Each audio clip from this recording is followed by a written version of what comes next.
Assalamualaikum warahmatullahi wabarakatuh. Selamat pagi anak-anak ibu semua. Apa kabarnya? Mudah-mudahan semua selalu berada dalam lindungan Allah. Amin. Untuk hari ini kita akan melanjutkan materi sejarah kebudayaan Islam dengan judul Perjanjian Hudaybiyah dan Fathu Makkah. Yang pertama adalah Perjanjian Hudaybiyah. Setelah selama 6 tahun Rasulullah SAW beserta para sahabat hijrah ke Madinah, mereka merasa sangat rindu terhadap Mekah. Pada tahun ke-6 Hijriah, Nabi Muhammad SAW dan umat Islam beserta rombongan akan pergi ke Mekah untuk menjalankan ibadah haji atau umrah. Mendengar keberangkatan umat Islam akan pergi ke Mekah, pemuka kafir Quraisy mengutus Khalid bin Walid untuk menghadang rombongan umat Islam. Ketika rombongan umat Islam sampai di suatu tempat bernama Hudaybiyah, sekitar 6 mil dari kota Mekah, mereka berhenti.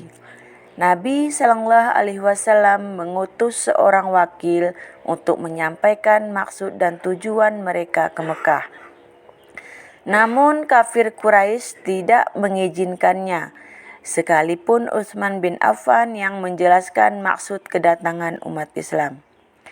Malah tersebar isu bahwa Utsman bin Affan dibunuh oleh kafir Quraisy ketika musyawarah perizinan tersebut. Berita tersebut menimbulkan kecemasan dan kemarahan umat Islam. Akhirnya mereka menyatakan ikrar atau sumpah atau baiat ridwan, pernyataan untuk siap berjuang demi kejayaan Islam hingga tetes darah penghabisan. Setelah menyatakan sumpah tersebut, Utsman bin Affan datang dari kota Mekah dengan selamat. Para pemuka Quraisy mencemaskan kesungguhan hati umat Islam. Karena itu, kafir Quraisy menyetujui perdamaian dengan umat Islam. Perdamaian tersebut disebut dengan Perjanjian Hudaybiyah karena terjadinya di tempat yang bernama Hudaybiyah. Perundingan tersebut menghasilkan kesepakatan, yaitu 1. Peletakan senjata antara kedua belah pihak selama 10 tahun. 2. Orang Quraisy yang datang kepada kaum muslimin dengan tidak seizin walinya hendaklah ditolak oleh kaum muslimin dan dikembalikan kepada orang Quraisy.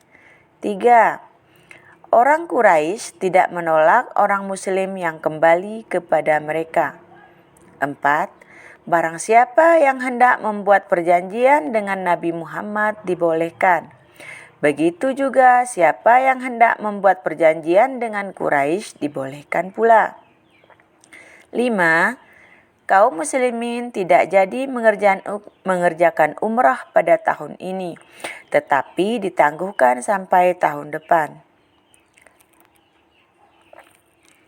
Materi selanjutnya berjudul Fathu Makkah.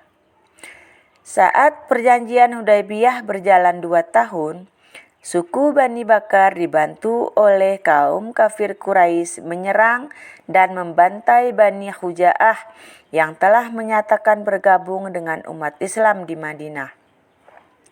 Akhirnya, perwakilan Bani Khuza'ah mengadukan peristiwa tersebut kepada Nabi Muhammad SAW. Peristiwa tersebut telah melanggar perjanjian Hudaybiyah yang telah disepakati antara Nabi Muhammad SAW dan kafir Quraisy. Untuk mengatasi konflik tersebut, Nabi Muhammad mengirim utusan kepada pembesar kafir Quraisy dengan misi perdamaian dengan usulan bahwa kaum kafir Quraisy harus mengganti rugi terhadap para korban Bani Khuza'ah atau menghentikan persekutuan dengan Bani Bakar atau menyatakan pembatalan perjanjian Hudaybiyah. Ternyata kaum Quraisy memilih usulan ketiga, yaitu menyatakan pembatalan perjanjian Hudaybiyah. Akibat pilihan tersebut, Nabi Muhammad SAW menyiapkan pasukan terbesar sepanjang sejarah Islam. Nabi Muhammad berangkat ke Mekah bersama 10.000 pasukan untuk menyerang Mekah. Sebenarnya, tujuan Rasulullah membawa kekuatan yang banyak bukan untuk membantai seluruh kaum kafir Quraisy, tetapi hanya untuk menakut-nakuti kafir Quraisy dan menunjukkan bahwa kekuatan Islam saat itu sangat besar. Saat tiba di Mekah, Rasulullah beserta pasukannya disambut baik oleh paman beliau Abbas dan menyatakan keislamannya.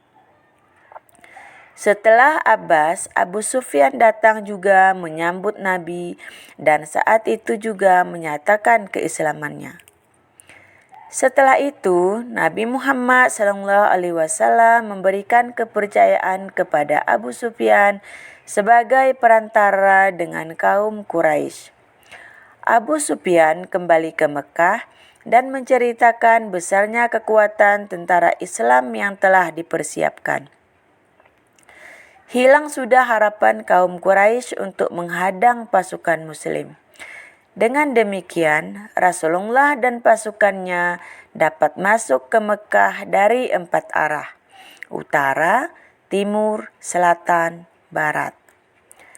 Rasulullah SAW dan pasukannya langsung melakukan tawaf mengelilingi Ka'bah sambil menghancurkan patung-patung, gambar-gambar, dan berhala-berhala. Sejak saat itulah, kaum Quraisy di Mekah menyerah. Sejak saat itu pula, orang-orang berbondong-bondong masuk Islam. Inilah yang disebut peristiwa Fathu Mekah atau penaklukan kota Mekah. Demikian materi kita hari ini. Assalamualaikum warahmatullahi wabarakatuh.